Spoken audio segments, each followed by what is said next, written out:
Pursuant to the open meeting law, any person may make an audio or video recording of this public meeting or may transmit this meeting through any media. Attendees are therefore advised that such recordings and transmission are being made whether perceived or unperceived by those present and are deemed acknowledged and permissible. Oh, You want me to call the roll? yeah, Council Kilby? Here. Council Lee? Here. Chair Pelletier? yeah. First order of business would be citizen input time. We have two individuals. You want to come down together or separate? Alexander Silva from 649 Alden Street, Peter Belanger, 8 Pearl Street, Newport, Rhode Island. Motion to Motion. waive the rules? We have. Motion made, second. Waive the rules. Yes. All in favor? Aye. Aye. Thank you. All right, here's the names if you need. Oh, yeah, good. All right, we're going to try to hold you 3 minutes, and we're going to stick on the police station. I know you got other issues with something else, but that's not up for tonight. So go right ahead. Okay, so, Alex Silva, 649 Alden Street, Director, is a member of the Preservation Society of Fall River. I submitted some materials to you earlier today. I'm just gonna read from the statement that I sent you. Okay? So in regards to the Bedford Street Police Station, as the City of Fall River develops a request for proposals, the Preservation Society respectfully requests that the city give proposals that include elements of historic preservation, higher priority in the selection process. While the sentimental value of longstanding buildings and communities should not be ignored, the best case for preservation is often an economical one. Rather than wantonly condoning the demolition of a historic building, the city should use a data-driven approach when determining its future and what's best for downtown, such as comparing the cost of demolition to redevelopment and trying to minimize the carbon footprint of new construction. The Walker Station is also a brownfield site, and it's been vacant since it's closed in 1997. Environmental remediation will have to be completed regardless of whether the building is redeveloped or demolished. Because the city was the owner of the property when it was contaminated, the city could be responsible for the cleanup. To attract the best opportunities for this property in the community, we believe the city should conduct an assessment to inform potential developers of the costs associated with the cleanup in an effort to eliminate unknown factors and attract more prospective buyers. Thank you. So I would just request that I submit this item for the table item that we're not going to talk about tonight for the committee. And thank you for your time.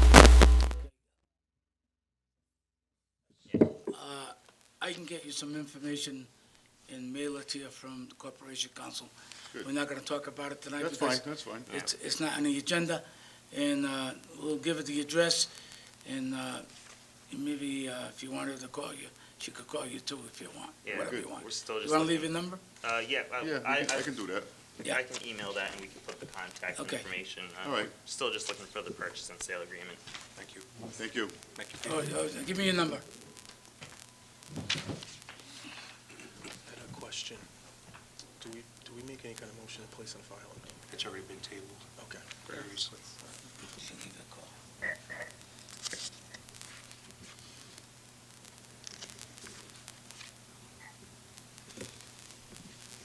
Thank you.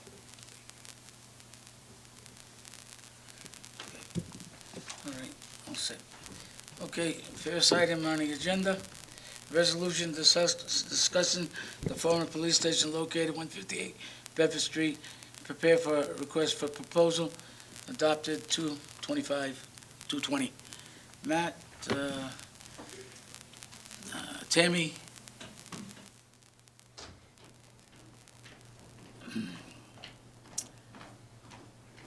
Corporation Council's in there too. yeah, must have come, Corporation Counsel, if he may, and, what's the other guy? Bill Ross, you wanna come down? You wanna wait? Bill? Congratulations.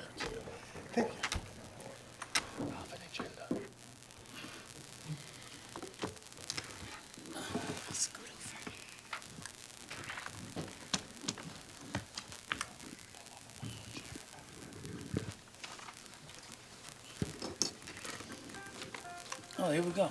She must have been the super again. It's not. Oh, it's not here.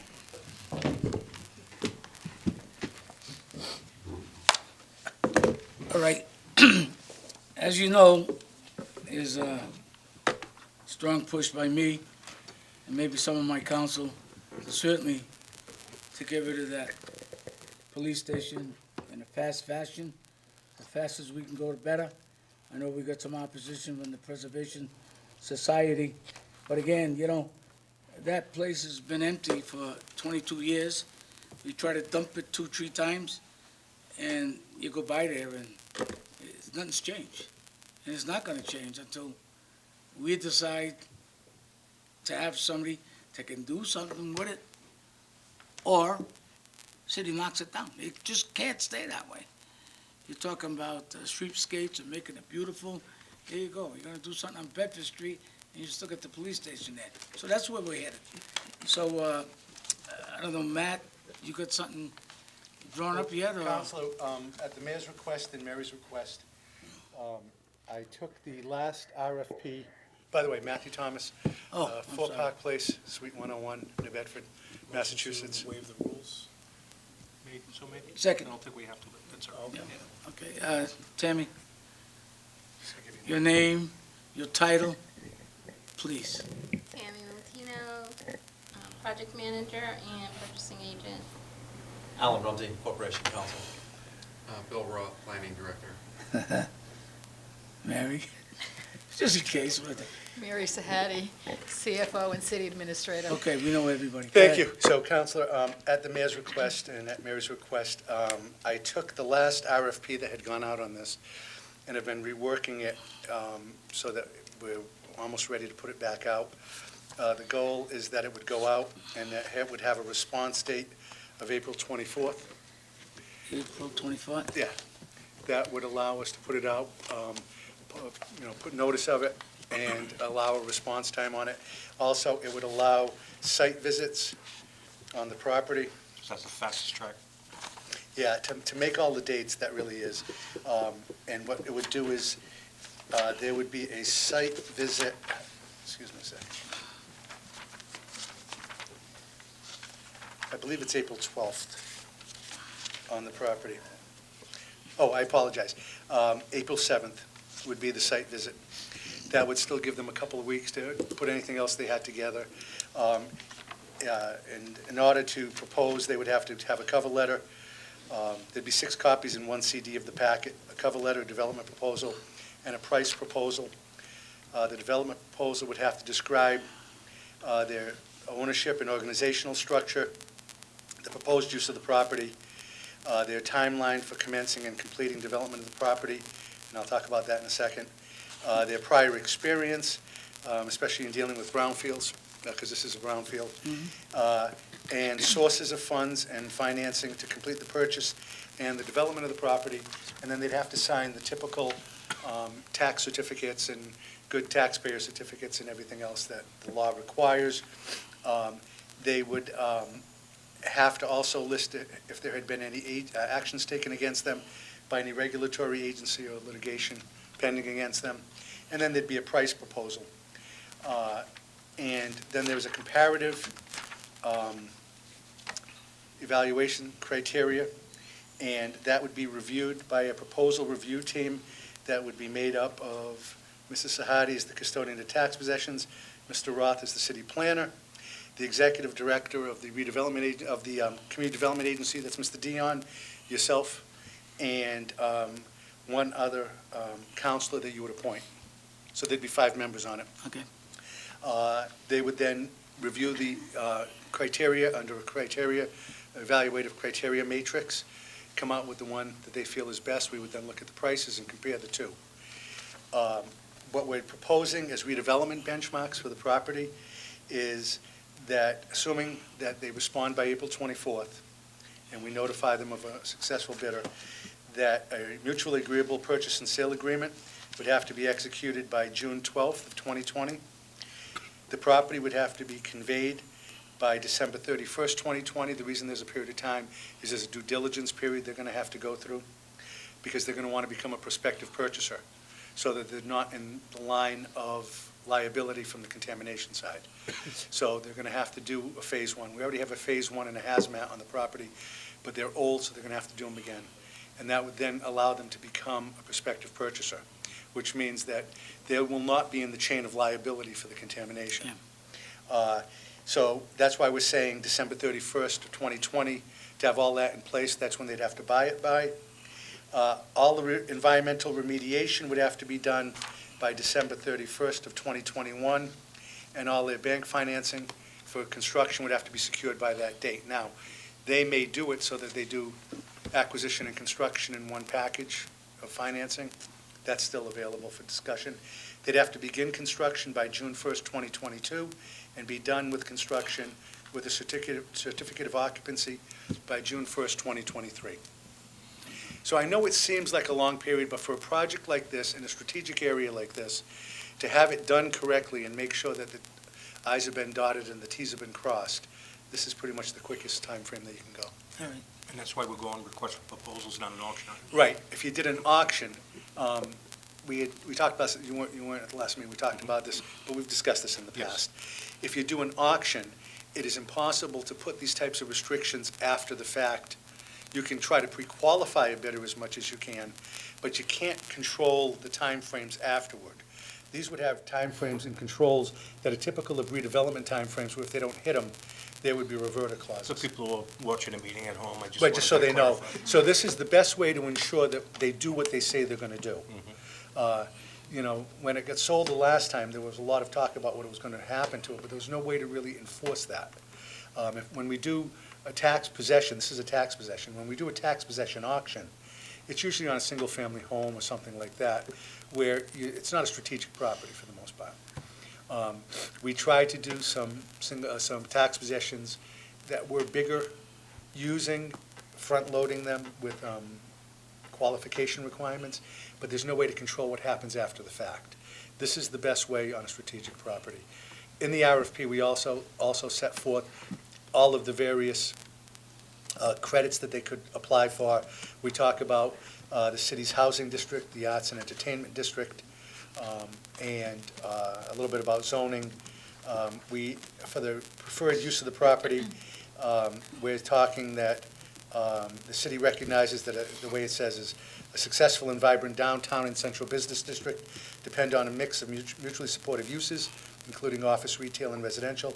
The city believes there currently exists a strong and varied supply of office space. The city also believes that the current supply of below market rate housing is sufficient. However, the city believes that there's insufficient supply of market rate housing and throughout the demand. So that what we're trying to attract is market rate housing with commercial on the first floor if we can. That gives you the best mixed use, that gives you the best situation from a tax base, and that actually ties into a 24-hour district. If you look, we talk about New Bedford all the time, if you look at downtown New Bedford, the first floor is typically commercial with residential above it. And there's a reason for that. It creates a 24-hour. The old one, and I know this may be the third rail, but I might as well address it. The old proposal did not allow demolition. We put it out 4 times now with a prohibition on demolition. And 4 times we've put it out, and 4 times we've come up empty. The building is on the historic register. There would be the other reason for the delay in all of this is there would be a 6-month demo delay. If somebody were going to redevelop it, and they were gonna redevelop it in a way that could save part of the building, there's other credits they would get. But at this point in time, I think if we restrict it so that there is no demolition allowed, we're gonna end up coming up empty again. I'm sorry, I didn't ask permission before.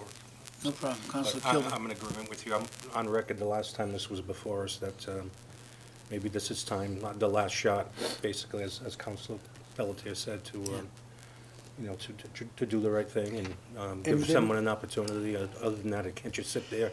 The public safety hazard, I mean, you have the CD rip right on the side of it. Right. It's, you know, it could, And I don't mean to be sensational about this, but there's a 6-month demo delay before somebody can do an official demolition. If it sits for another 2 years, there's not gonna be a demo Mother delay Nature will because it's fall gonna by be an itself. emergency demolition at this point in time, because the money hasn't been there to fix it.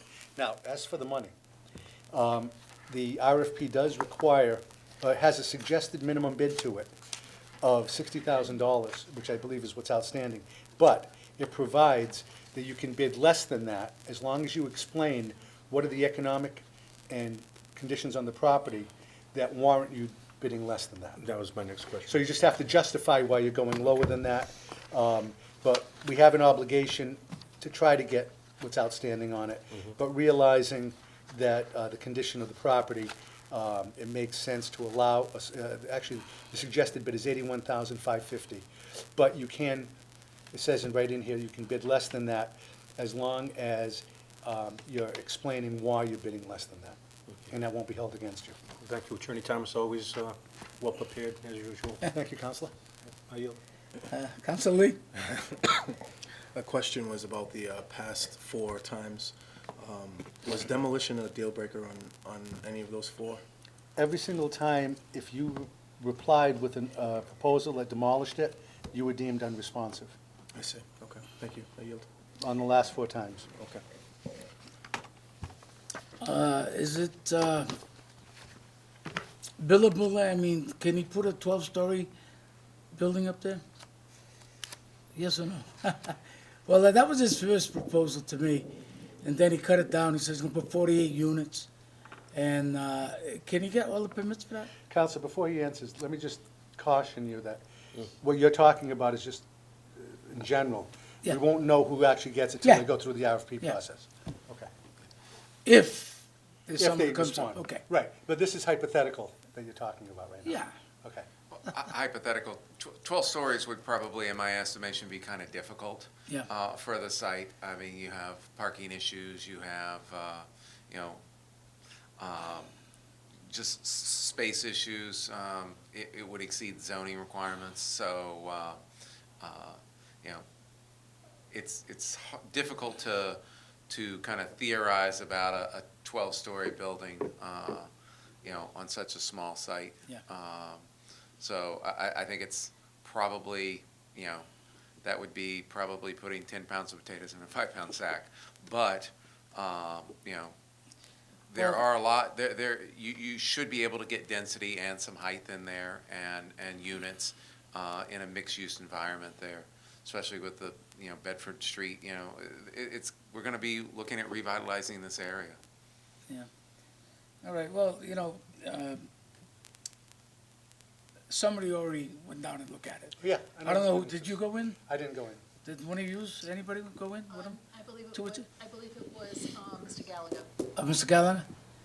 And they took a site and all over the place, okay. I guess we got one interested, and maybe they tell me someone else, I don't know if you heard somebody from Providence, I don't know. But it's definitely gotta go, and I'm hoping that we can, you know, for the money that he's gonna spend, because he's gonna quote how much to knock it down. One of the individuals, One hypothetical. hypothetical. Yeah. And when he sat down with Mr. Ramsey, the mayor, and he said 350,000, I said, there's no way 350,000 gonna knock that down.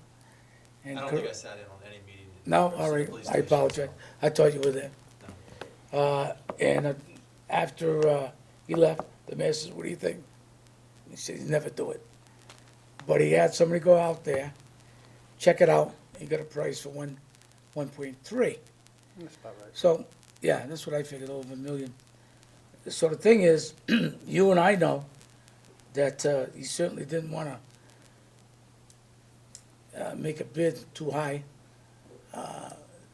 and any individual that wants to get it, because of the concerns they have with, you know, the tanks and the asbestos and everything else. But what do? I mean, I think we have to bend a little bit, us, the city, the mayor, the councilors, and try to get this squared away. And if we don't, then it's going down. And who's gonna pay? I mean, taxpayers. And then what's gonna be after that? I don't know. We make a parking lot and get $45 a month for maybe 80 spaces. To Mr. Sahadi, what's the feeling from the mayor? Well, at this particular point, I think we are being proactive in that we may have a number of people who are interested in bidding on this particular request for proposal, and as Attorney Thomas indicated, it has enough of protections in there for us in terms of timelines and requirements that hopefully, we're hopeful that in this particular instance, in 2020, we may be able to sell this property once and for all and get it redeveloped. So we got the RFP ready to go, It'll be done by, Just about. by Friday, it'll be ready. and then it goes to Central Register. Central Register, and who advertises? You do that in the city as well? Yeah. Okay, and, And the responses are due on April 24th as yeah, 11 o'clock. Is when that would be due. and the Corporation Council, what involvement? What do you have with that? Well, he's gonna be he's gonna be- Right, at this point, no involvement. I don't have a packet that everybody else has. I haven't sat in on a single meeting. And this is my initial Okay, well, involvement with the project. It's part of, I think, you should be here and know what's going on, as far as I can say. It's being sold as a tax possession. Yeah, So that's why we did the proposal on it. But when the once it's land is ready- transferred, it'll be done by whom? The deed would go out from the city council, the mayor, and the custodian of tax possessions. Okay, It's All the right. same way we did Abbey Grill. yeah. All right. Motion to authorize the request for proposals on the police station? Second. All in favor? Aye. Aye. All right, Are you putting in any minimum bid or agreeing to? do we want to set a minimum bid? We Well, have a 60,000 The with... 81,005 With the clause that it can... allows it to go down. Bid less than the 81. 81,550, but you can bid less than that. Well, nobody in right mind would pay that, I don't think. But again, you stated that they can go lower. Right, and Counselor would come back to this committee and a subcommittee to review the RFPs. Yeah. Or the responses to them, to make a decision as to whether or not we want to sell the property at that point. All right, any more questions? I'm No. all set, thank you. My idea tonight was to get this and move it along. I think we're on the right track. Let's get it out. And it's going out, April 7th? Well, no, No. it'll be ready this Friday, Yeah, and then it's what, Wednesday for Tuesday? It For the is Central by Register? 4 PM on Thursday to advertise for the following Wednesday. So- So the very latest that we could potentially advertise would be Wednesday, March 25th, which means we'd have to have it in the Central Register. it's in the by- Central Register, is that it? We'd Yeah. have to have it in Central Register by 4 PM on Thursday, the 19th, so we have plenty of time to get That'll it work. ready. Now, are we That's do- the very latest to fall into all these dates that Are we have doing local? scheduled. Yes, yes. Doing local as well? Yeah. All And then right, with the response date for the 24th, that almost gives them a month on the street yeah. to respond. All right, That's why any, it's that date. Right, Yeah. if we have it ready sooner, perhaps. any more questions from the committee? Motion No? adjourned? No, You motion, didn't vote on Second. the Oh. motion. motion, vote on the motion, what's There the was a motion? motion from Councilor for authorize an RFP with a Yeah. minimum bid of 81,550, but allowing lesser The bids. motion. Second. Seconded. All in favor? Aye. Aye. So I'd take the opportunity to thank everybody, Mr. Ramsey as well. I know we have short notice, but again, I felt he should have been here tonight I'm glad to see you, and we'll work on things, that's all. We try to get it right, that's it. So thanks for coming. Thank you. Motion to Mary. adjourn. Second. What was the motion? To adjourn? Yes. Second, all in favor? Aye. Thank you.